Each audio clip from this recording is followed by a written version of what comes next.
Awesome. Well, thank you so much, everyone, for joining us. My name is Kunwar. I am content team lead here at HireEasy, and today we're going to be discussing experimental and effective candidate engagement.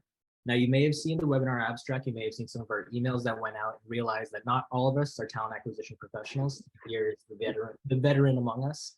But since we're going to be talking about experimental techniques, I think the common thread between all three of us is that we love engaging audiences. We're always trying to find ways to connect, engage, and inspire. And hopefully we'll be sharing some techniques today that'll work for you, whether it be for candidate engagement or otherwise. So I will pass it over to Megan and Steve to introduce themselves. I'm Megan. I work with Kunwar at HireEasy, and I'm the email marketing strategist here. So definitely stoked to talk today. I'm Steve Levy. I'm manager of technical recruiting at Zipco, a buy now, pay later company on a global scale. And I might have an opinion or two.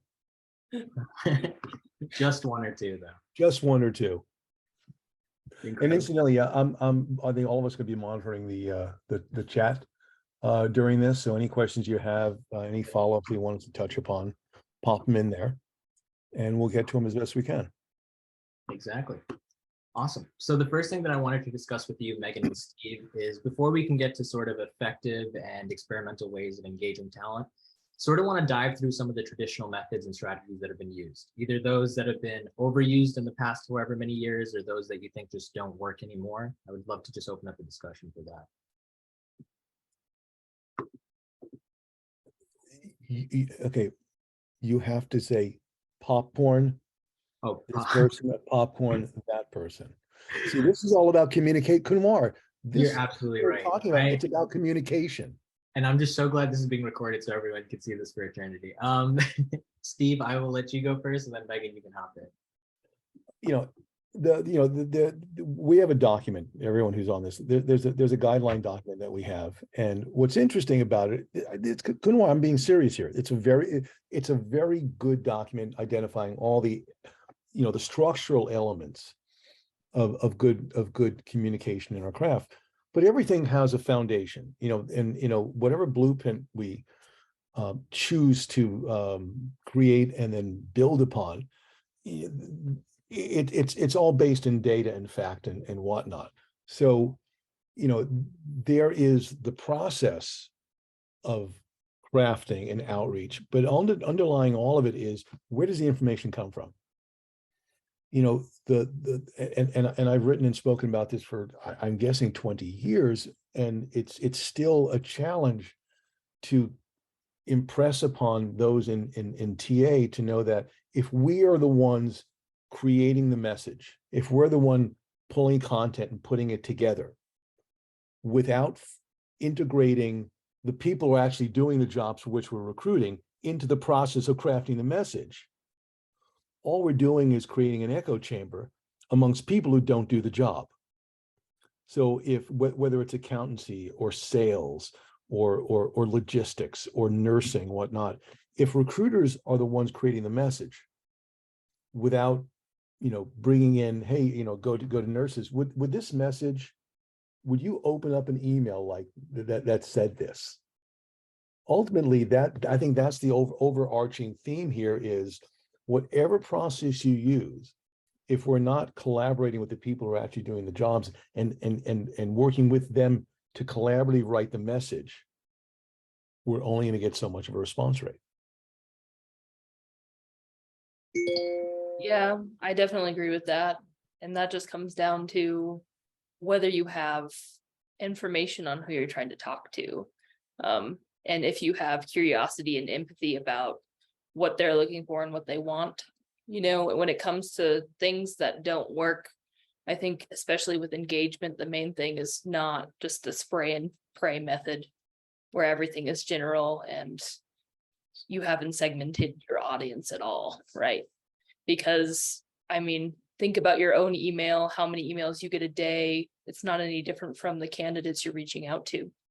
So how do you differentiate yourself in a flooded email inbox? Yeah, Carrie Collier, with her 3 popcorn emojis, says that I will ask my engineering team if a subject line sucks And if they have suggestions, it's so fun to see all their ideas. It's like, would you, again, you talk about our inboxes being flooded.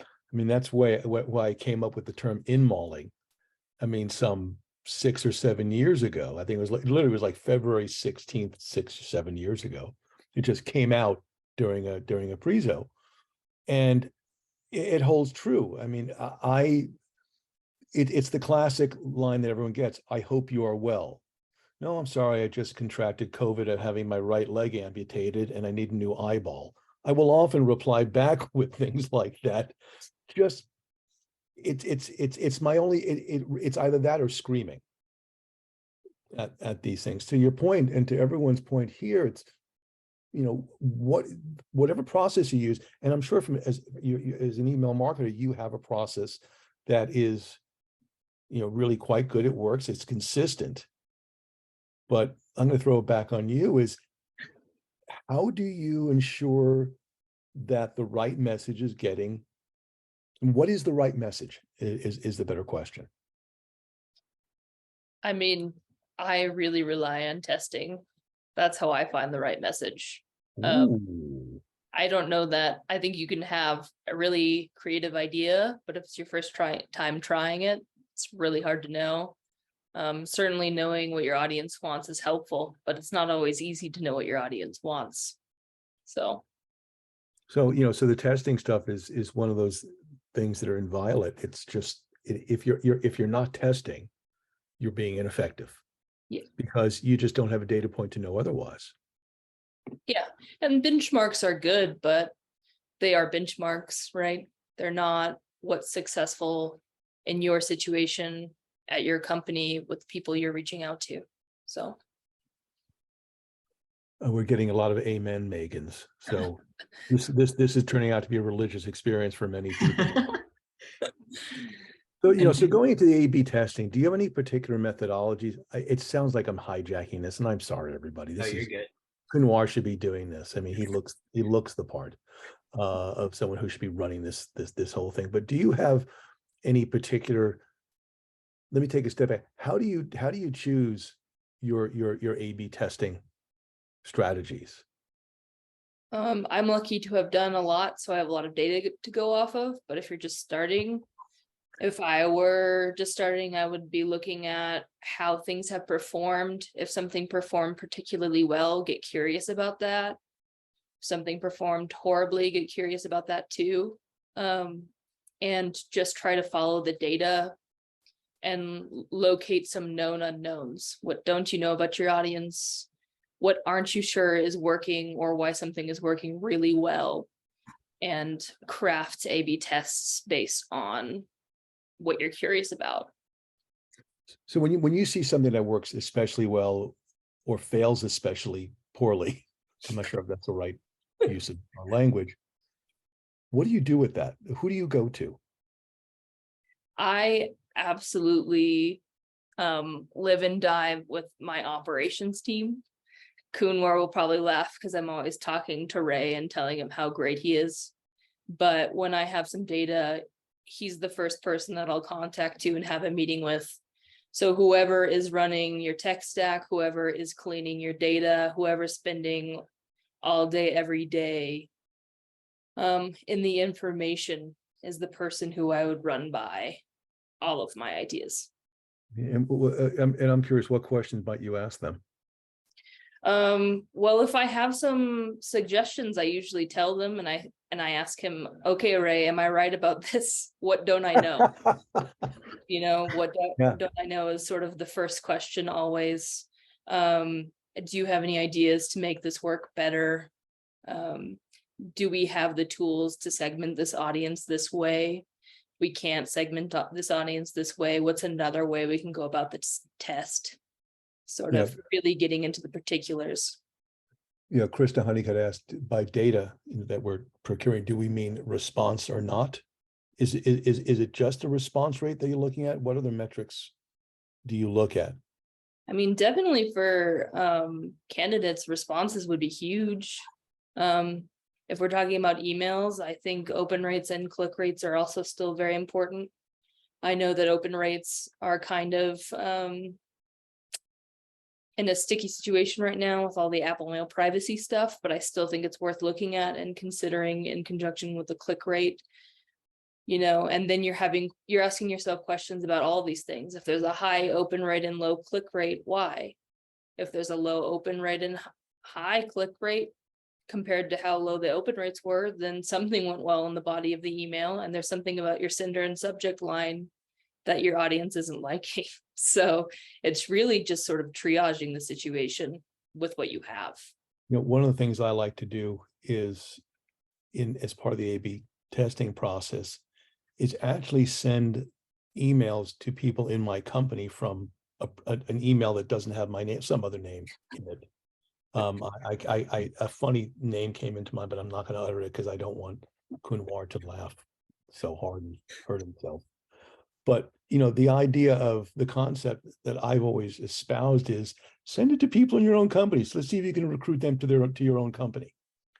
And then they go, hey, you bleep, bleep, bleep. How dare you do that to me? Hey, but it worked, didn't it? They go, yeah, it worked. That's awesome. But that's just the stuff we don't talk about normally. We think about A/B testing externally. We don't think about A/B testing internally. And again, it depends on the size of the company. I'm just curious, since Krista brought up, the metric of response rate or not, are there any, less well-known metrics that you track that those of us in TA might not be considering? Yeah, I mean, people often neglect bounces and unsubscribes. Both of those are really important, even though they're not fun. Are you having a clean data issue, which is something that bounces will tell you? And is what you're writing either annoying or misleading or useless to someone? That's what unsubscribes will tell you. You want both of those numbers to be very low. You want a very high deliverability rate and a very low annoyance rate, aka unsubscribe. So those are. I mean, there are other factors. It could be unsubscribed. It could be the I hate all recruiters response, which I can certainly understand that. or imagine people who were laid off from the many companies that we find on layoffs.fyi, and I can only imagine the number of emails. I mean, that would be an interesting study. Is you get the people from these large, not just the FANGs but the smaller companies as well. Send us your Hall of Fame and your Hall of Shame emails, and let's analyze. And I don't think anyone's ever done that, but that's pretty critical. Let me see what it says here. So Beth Murray asks, I hopped on the call late. Don't you ever do that again.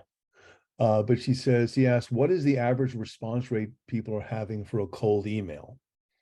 Are there within the Hire Easy ecosystem, because I know it can be used for for CRM and drips and whatnot.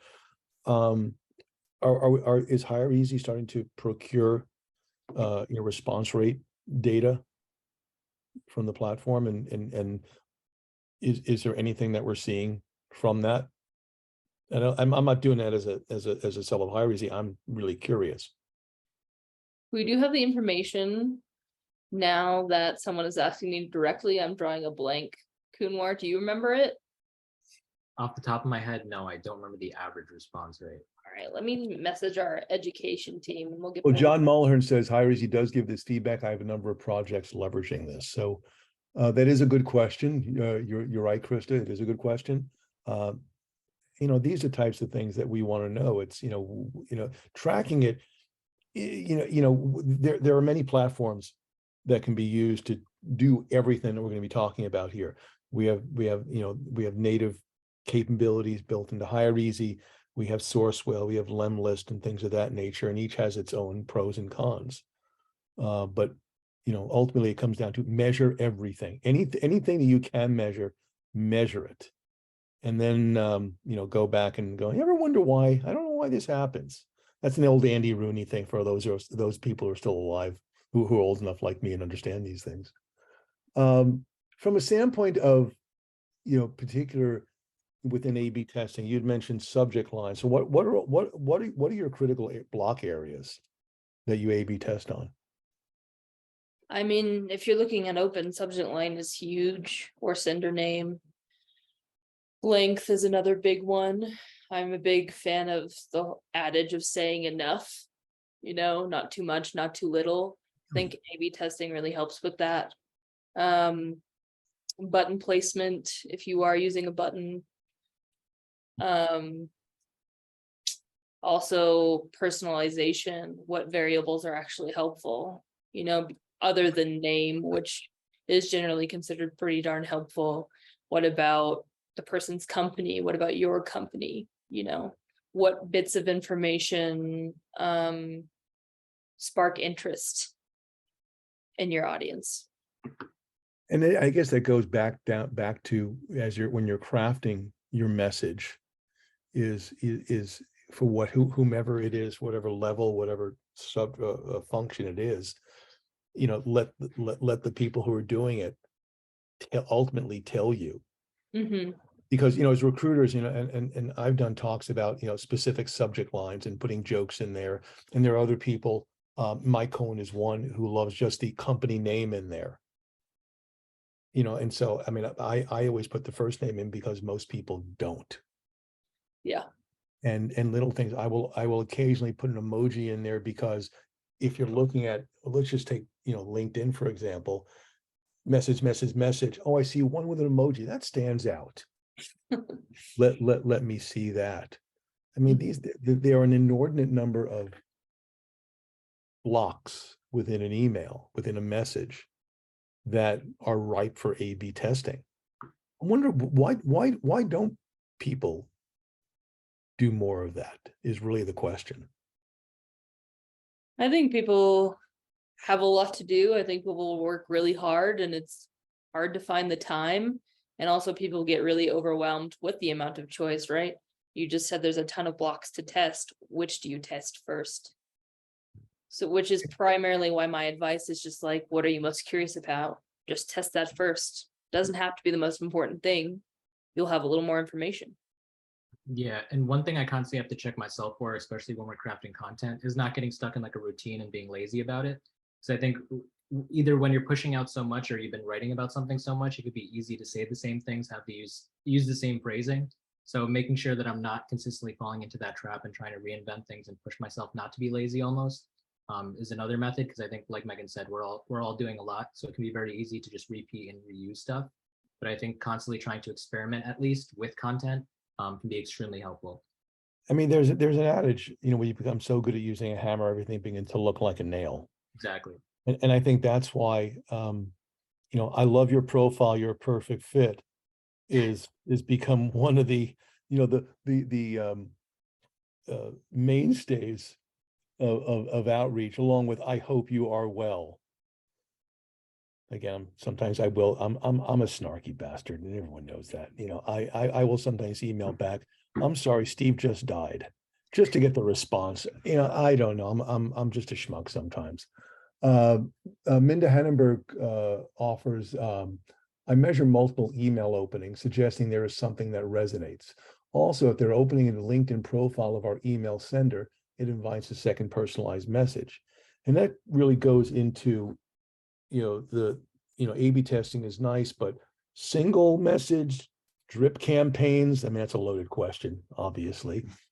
Or as you say, sequencings and follow-ups. What are your thoughts on that?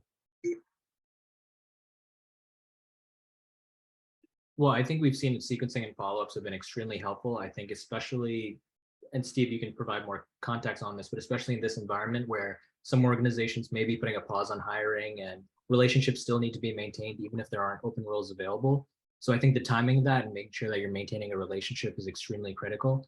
And I think in most cases, especially if you're a stranger to someone, sending them one message isn't necessarily, unless your message is absolutely stunning and incredible or captivating, it's not going to necessarily latch them on from the first message. And I could speak that from experience, having been messaged myself. So I think sequencing is extremely important, but I think the breakdown of that and the work that sometimes has to go into it when you're not automating it makes it something that's maybe not desirable or people want to put the effort into doing. I mean, that really is the challenge. Automation is, if there's a secret behind sequencing, it has to be automation, because my brain just doesn't have enough brain cells to be able to manage campaigns of 50 to 200 people. I can't. I can barely do 5. You know, there's no superheroes on this call when it comes to things like that. And just the amount of time that would take. But the hardest part really is coming up with the sequence. I go back to the old school Zig Ziglar.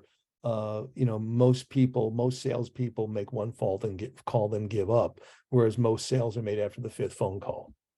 So that's always been my mindset was, if I'm dripping, it's going to be there are going to be 5 steps to it. Could there be more? Absolutely, there could be more. And the sequencing, the pause. There is some science to it, but at any point someone could wake up and go, man, I just hate my job. I hate my company. I don't like the new CEO. Oh, I wonder who does that. And I wonder who that is. And then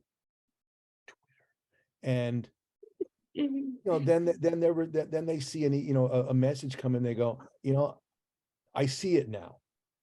It's been staring at them in the face. They just haven't seen it.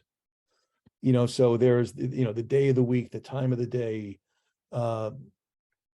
that's up for people smarter than I to come up with a perfect sequence for that. And I don't necessarily think there is one, because I actually don't think we have enough data for it. But I go with a 5-step sequencing, and then I try to think like the person. If I apologize for using this word, but I'm hunting. And so I have to be able to figure out it's a dense landscape, and I use all my senses to find them. And so the first one might be, actually use this. It was many years ago, Jeff Newman, who was a technical recruiter at Textio. He once said, we all know the phrase, you can lead a horse to water, but you can't make them drink. And he says, I don't care about making a horse drink. I just want to make them thirsty. Mm. And ultimately that I've carried with that. I mean, that me from, I guess, 20 years ago when he first said that to me. That's my mindset, is I don't want to waterboard you with this job opening. You're a perfect fit. I love your profile. Send me your resume. Now apply with LinkedIn. I don't want to do that. I want them to go, what you just wrote, tell me more. Tell me more. Tell me more. And after a couple of tell me mores, we're having a conversation about them working with us. So, from a drip standpoint, where do you start? Where do you counsel people to start from? Well, first thing I would say is actually do remember this Hire Easy metric, because this is something we track as well. Our users do the best. Their sequences perform well if there's at least 3 emails in the drip. More can be better too, but you need at least 3 to make an impact. Is there a cliff? If after a certain number, is there enough data to know when that cliff is? When after these? There is a cliff. We usually tell people 3 to 5. The last time I asked about this, they were still compiling data, so we're not giving a hard line for where that cliff edge is, but we definitely recommend starting between 3 and 5. I want to point out, Linda Warren says, I have several tools to send outreach. I'll move from one tool to another, like a slot machine, stay on a tool while it's giving candidates, not when it's not a payoff, move to another tool. I mean, that's like, we're human beings. It's like, I feel lucky with this one today, I'm going to stick with it. And then all of a sudden, it doesn't respond, as you hoped. No, it's not, Linda, it's not the platform. It's just something else.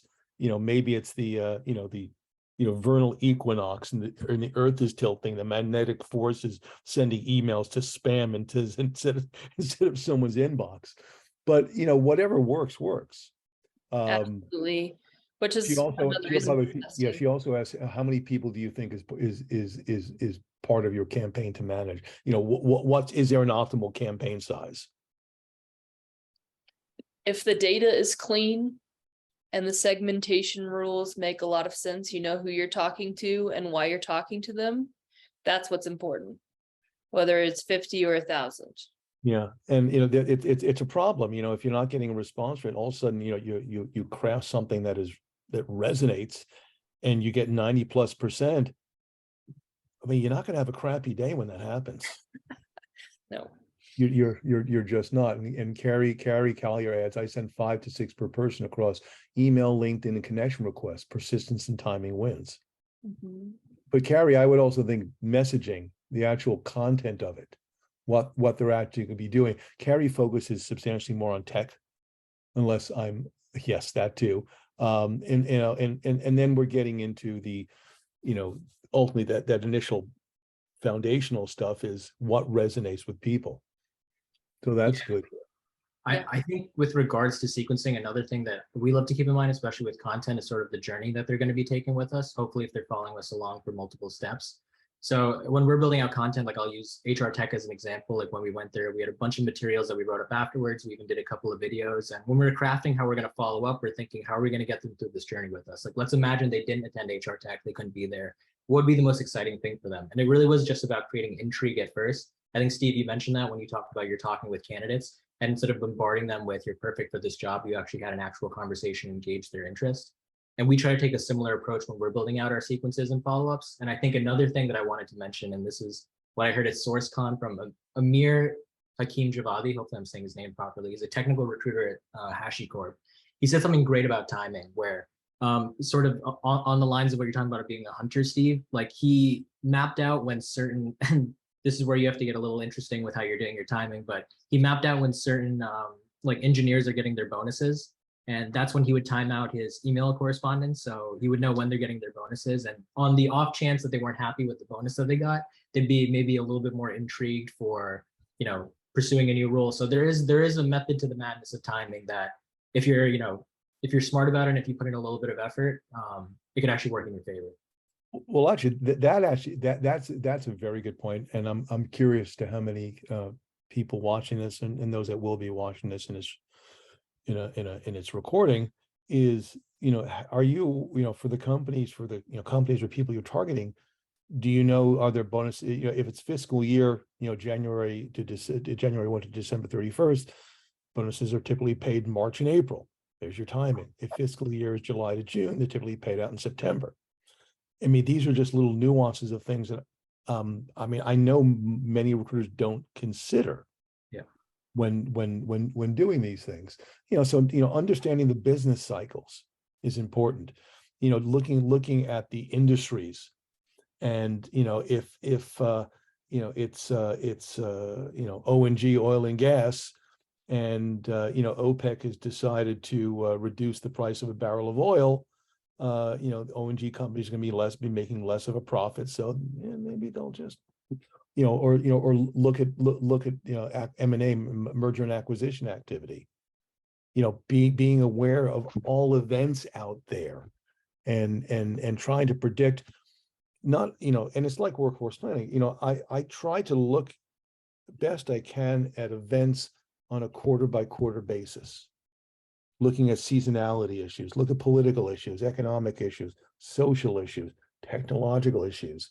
I call it being a pest, and it's a good one, but it works. It just turned out that way. I don't know how, but all these things go into, you know, you deciding when, where, how, and who, and as John goes, I also reach out to cold weather markets in winter. I'm in Phoenix. That's really good.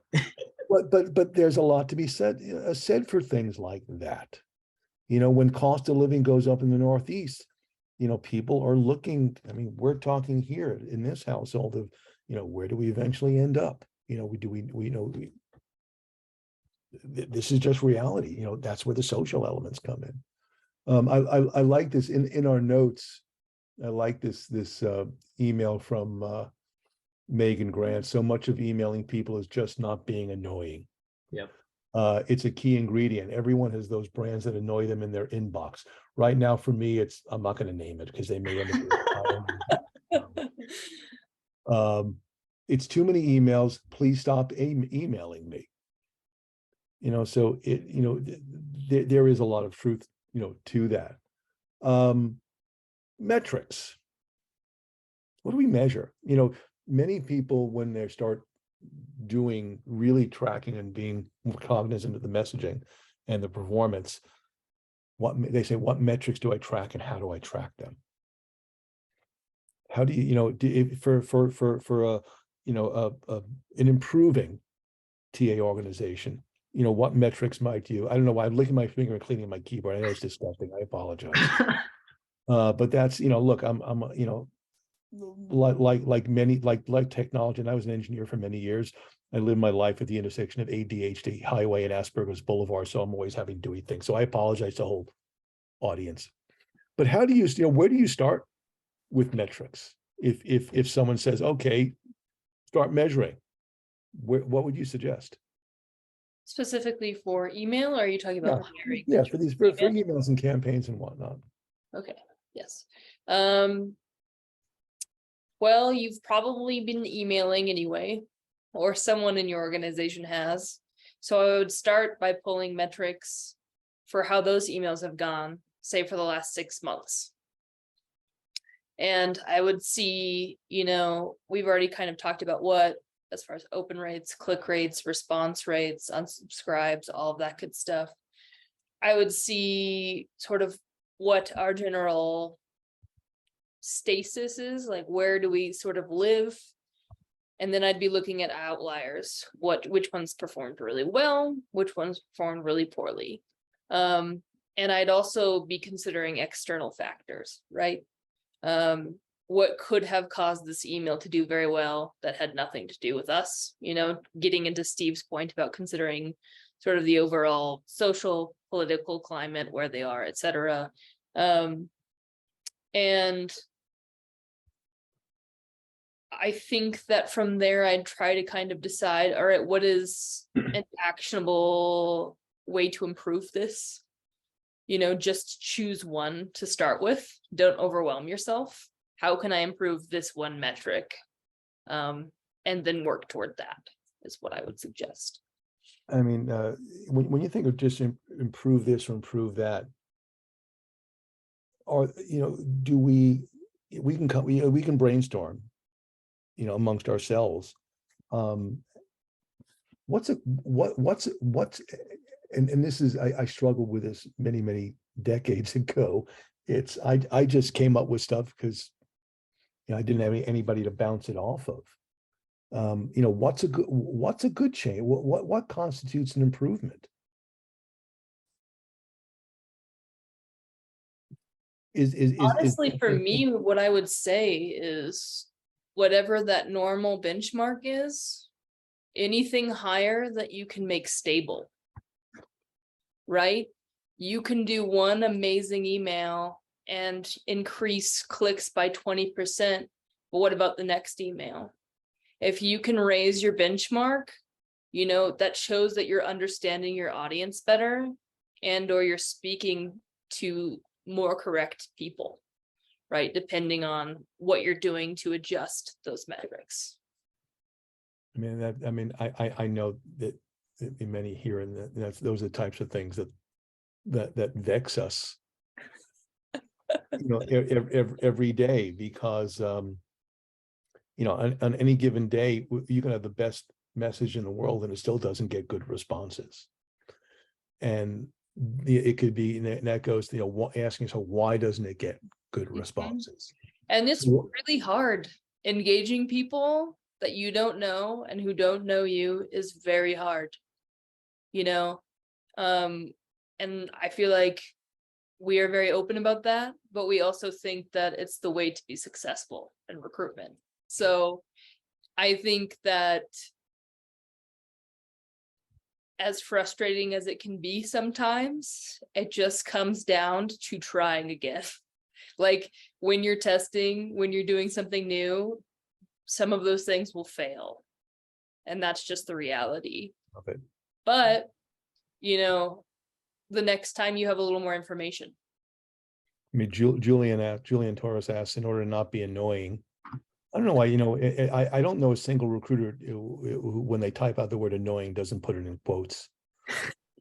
What would be the recommended frequency for the emails in a sequence? And I think we spoke about it. And she says I typically use a 5-mail sequence, and that too could be another data point. Try a 5-mail sequence, then try a 3-mail sequence, try a 7-mail sequence, but just try something so you have some baseline upon which to base it off of. Actually, I think what you were just saying, the just trying stuff sort of reminds me. I don't know if anybody watched the Netflix show. I think that's on Netflix, Love is Blind. But that sort of reminds me what messaging is like. I don't know you, you don't know me, but hey, man, we could end up being married in 5 days or whatever the case may be, and you just don't know. Yeah. So, okay, addressing not being annoying. There's a few things that I would say. So let's deal with timing first, since that was the hardest question. Yeah. Testing is huge here. Figure out how often your audience wants to hear from you. Some basic things that I do. I would never email someone the next business day after a first email. And generally speaking, I like a decent amount of breathing room. So I usually leave about a week in between emails. Again, that's something you can definitely test with your audience and see if that's right. The context of the email, what are you trying to get them to do? Is this a long-term nurture campaign? If so, maybe you're leaving a little more room. Another thing that can really annoy people is very misleading or surprising subject lines that gets them to open, but then they don't actually want to hear what you're saying, right? You want an enticing... People use subterfuge to get people to open up emails. Do you have an example of that? Yes, I do, actually. Thank you for asking. Someone, I guess this is more of an example of it being surprising, but working for a software company, I get a lot of emails from salespeople trying to sell us software to use to sell our software. They do that. And a couple months ago, one of them emailed me asking about my dog, because my dog is on my LinkedIn account. And so it sounded like it was like from my dog's vet or something. And it was not. It was from a salesperson trying to sell me software from HireEasy. I've also gotten ones that are just like, do you like chocolate? And then in the first sentence is like, so do I. And that's a really annoying email to receive from a salesperson because it has nothing to do with the product, right? So that's definitely a mistake people make. They just try and improve one metric without considering the holistic experience of the person who's receiving the email. So just silliness, right? People just trying to figure it out and going about it the wrong way. So those are two things that sort of I would consider as far as trying to not be annoying. Another thing to consider, if you're on sort of email 7 and this person has not responded or opened this email, maybe asking what they want from you. Are they open to connecting with you again in a few months when you have a different opening? Providing choice is huge. And it's a great segmentation tool, because if you can get someone to tell you what they want, then you can just give them what they want. I mean, that's true. I remember at again, SourceCon in 2014, it was an interesting stage because Amy Beth Quinn, Randy Bailey, and I were all talking about the same topics on different stages. And this was the first time anybody had broken down messaging and the mechanics of messaging. But I always include at some point, and I can't remember off the top of my head. It's so I'll if these are annoying you, I'll promise I'll go. Just let me know. I'll leave you alone. I'll go away. I won't bother you. But if you want, I'll if anyone, and I do this on social media habitually. It's look, you don't have to come to this company. If you want to go to another company, I'll help you. I have a better network than you do. I don't say it's crass as that, but I give people choices. Ultimately, you give them choices. Yep. Yeah, and I think. Oh, sorry. Go ahead. I think that's Minda made a very good point. Is I always ask a candidate that responds, What attracted you to my email? That's another data point. Being able to, if you do that for everybody, you start tracking that as a metric, you stand a better chance of tuning your message to get those people, if in fact those people ended up being the people you ended up hiring. So that's a very good point, Minda. Kumar? Absolutely. Yeah. And I think that bleeds into something larger. I mean, Megan and I have definitely talked about it. And Steve, you have a famous quote about making assumptions where it makes something out of you and me. Don't, you know, when you make an assumption, it makes an ass out of you and me. Thank you, Steve. So I, I think that's a critical portion as well. I think sometimes, especially when we feel like we're really good at our jobs, it's very easy to just think that we know exactly what our audience wants and that whatever we're going to hit them with is going to be absolutely incredible and amazing. And it also goes back to sequencing as well. Megan and you and I have talked about where even though we may have built out this perfect journey for someone where we have 4 or 5 steps, which we think cohesively bleed into the next, where they're going to follow our story, where they think they're going to engage with the first, so we can assume they'll engage with the second.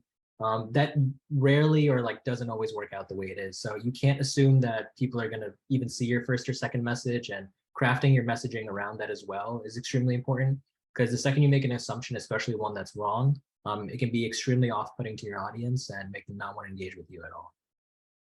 I mean, the way I tend to mitigate all that is I'm not one for look, again, something I said many years ago. I know it looks a lot like cyber stalking, but in recruiting we call it research.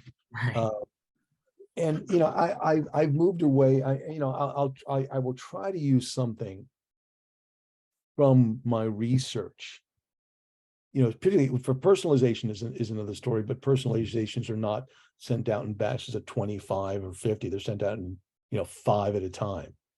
Right. You know, I try to go 5 personalized messages a day, and that's it, because I know I'm going to get at least 4 back.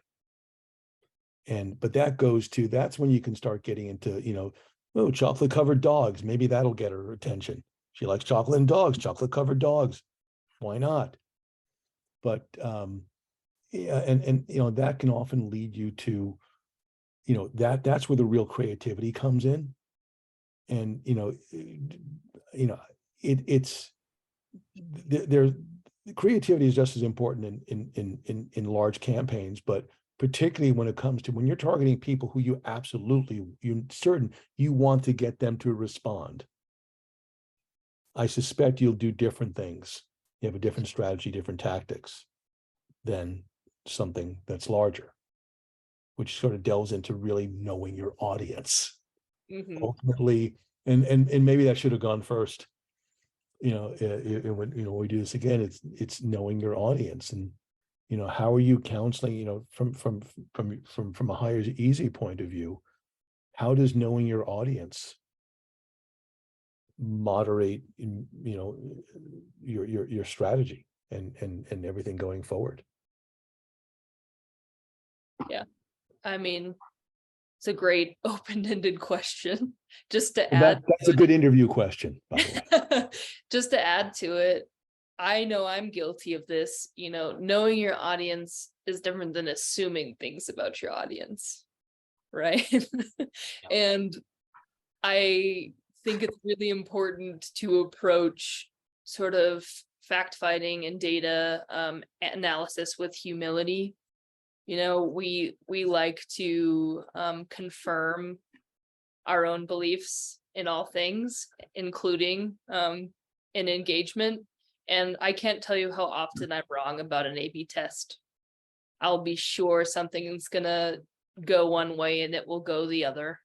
And so just being very aware of, okay, what do I actually know?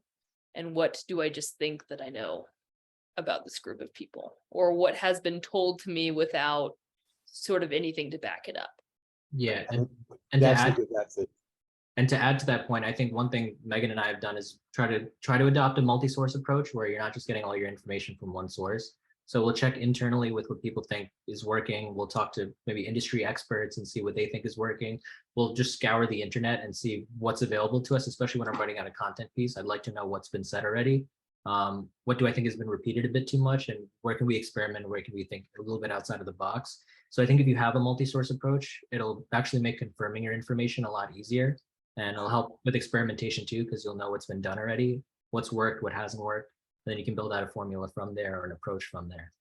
Yeah, I'm looking for. Also brings up a great point that collaboration is huge, right? How are things going for coworkers or other people in the industry that you know what's working for them? Kunwar and I are always slacking, how's this going? How's that going? Can we make this better? I hope that there are also people you can sort of roll with yourselves. I do the same thing. I am for whatever I hear out there. I have people at Zip, and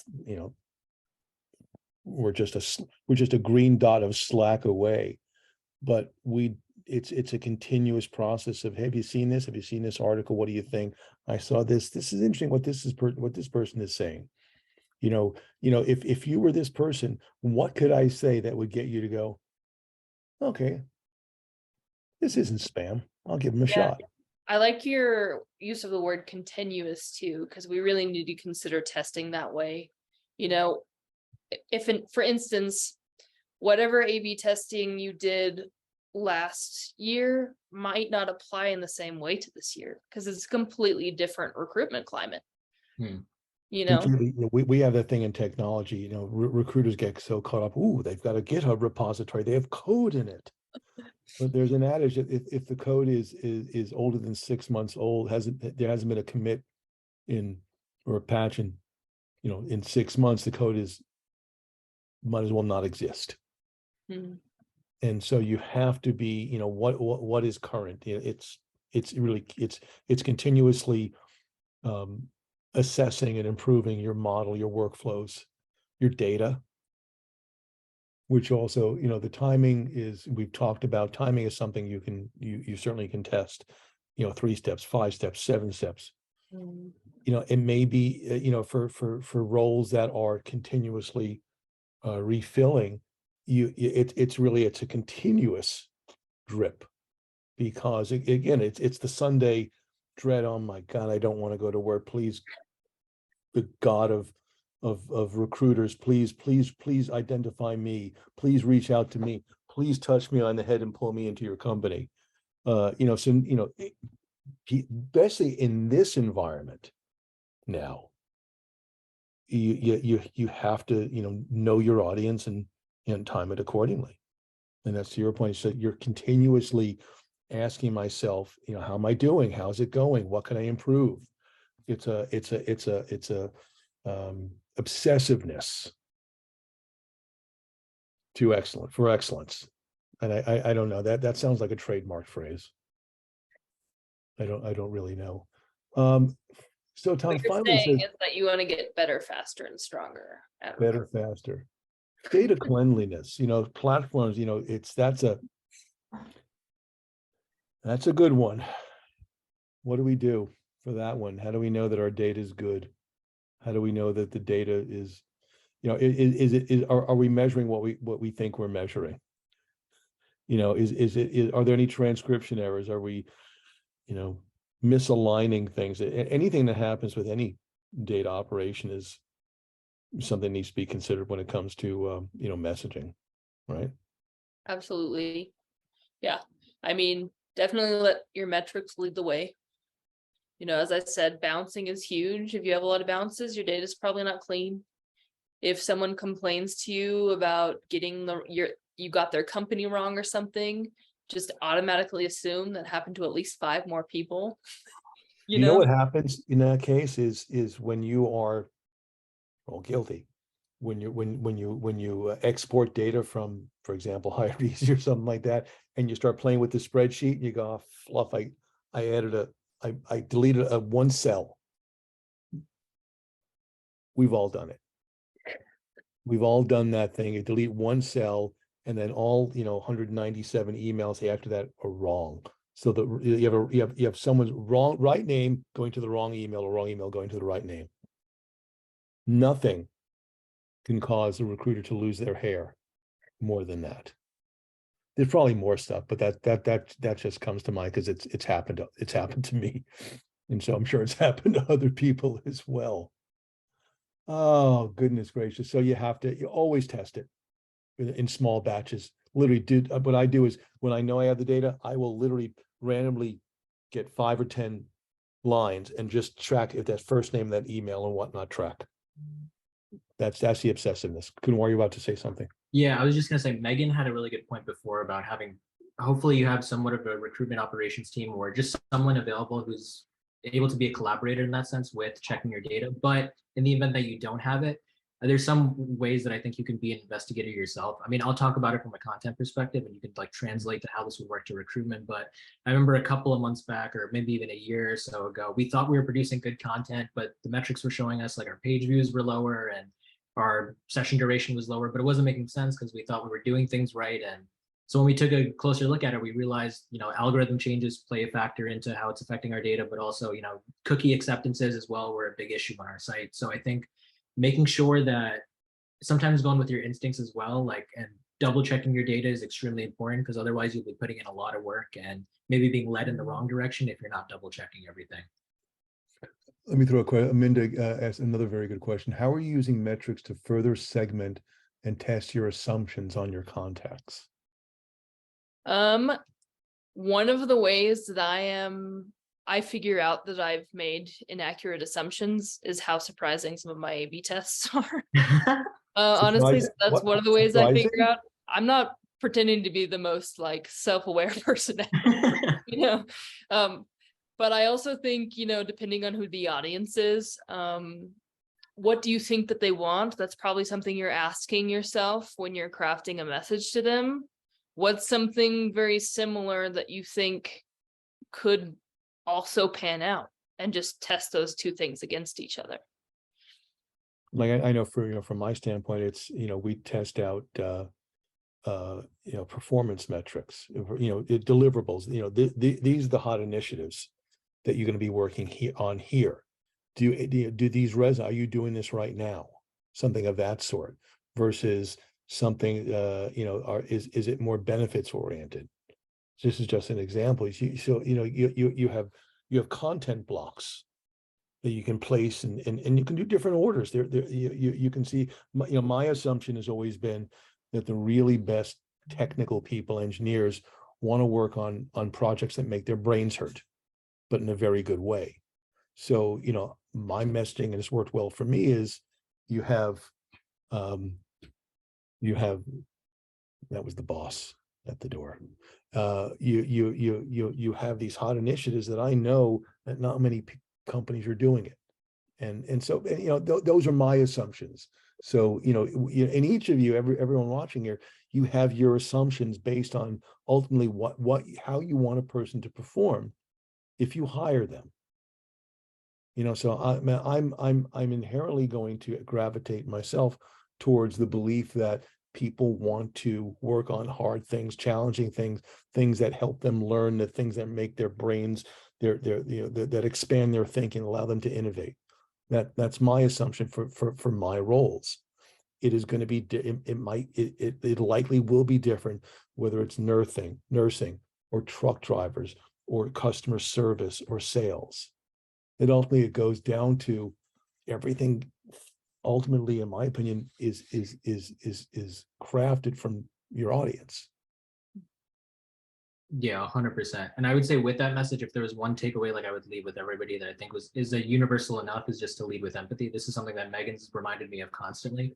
It's when you're dealing with people, whether it's this climate or a different climate, always remembering that your audience is a person and not just like an email in an inbox or a page view or someone that's just going to read your blog or view this webinar. That's extremely important because it'll force you to take the extra step to make sure that you're actually relating to that individual and like taking the extra step, whether it's step to research them or to have a conversation rather than just broad-based messaging and being inauthentic almost. So I think that's extremely valuable. And if you don't do that, I think you're not going to be very successful both as a person and as a professional, I think.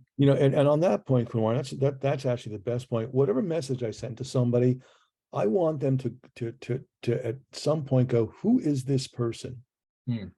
Who's trying to reach? What are they like? And what I want them to see, what I'd like them to see, is that, the same silly at times, but high, empathetic, compassionate, and some of you actually know me as that. I'm sorry for bursting your bubble if you don't. But my actions and words match. I want someone to read my words, and when they finally meet me and we talk, they go, "Wow, you speak the same way you write." Wasn't expecting that. I also wasn't expecting someone, bald head, looks like they're a gang member. I wasn't expecting that either. But that's all part of, the plan, the message, and the strategy. Wow, looks like we have an hour. What happened? Well, I think that was wonderful, Megan and Steve. I cannot thank you enough for this conversation. I think it was as informative for all of us as it was for hopefully the audience. For everyone that stuck around, thank you so much for staying. For those of you that had to leave early or those that couldn't attend, we will be sending out this webinar recording. So you'll get to rewatch this conversation, relive certain moments. And if you have any questions at all for any of us, I think we're easily findable on LinkedIn. And we'd all love to talk about any and everything. If you have ideas, questions, We do. or just want to share gifts or memes, I'm down for anything. So our gift game is really good. your gift game strong. Yep. And we're all again easily findable on the Blue Dep LinkedIn. And thank you. Perfect. Thanks, everyone.